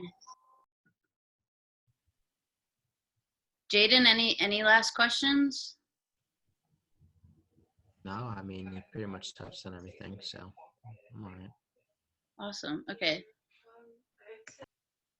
Are there any Marvel projects, or maybe even DC, that you might know of that are coming up that really nobody really knows about? No. Rumors? No, and if I did, I couldn't talk about it. It's worth a shot. Nice try, though. Yeah, I Even guess. a yes. Is there any tea, I think is what they're asking for. Is there any tea you can share? The answer is no. There isn't. Copy. Unfortunately. Sorry for the yawning. Don't be. Last call. Anybody else? Patsy, do you have any final questions or final thoughts? How you been? Good. How you been? Good. Yeah. Just tired all the time. Yeah, it's part Yeah. of being locked in your house, I feel like. Yeah, or like always on the go. Just want to like, I don't know. Just want to go make films. We can do that. Just want to not take side jobs anymore and just make films. Yeah. Yeah, that's the worst part. Living expenses. Ugh. Yeah, side jobs suck, kids. Mm. Yeah, they're terrible. That was my life for 10 years. It was just hustling on the side, you know, just freelancing. It's like stressful and tiring. And You never really know what your schedule is. yep. Or what you get to eat. Yeah, right. Yeah. Guess the Slim Jim today. Just pack of gummy bears. Ooh, gummy bears. Yeah. Oh man, I love gummy bears. Steven, any last questions before we close this out? I just want to make sure Yes. you got them all. Yes. Yeah. Are they making more Spider-Man movies? Like, I know they have original 1, 2, and 3. Do you know how many like if they going to make if Danny's not here? How many Spider-Man movies do you going to make more? If I knew that, I couldn't even tell you. Yeah. He's got to Nice keep try, guys. You're all trying very hard. Cool. Well, thank you so much, Darren. This was awesome. Oh, my pleasure, Patsy. I'm glad. Thank you, Thanks guys. for the opportunity. Yeah, Of thank course. you. I will stop recording now. Okay.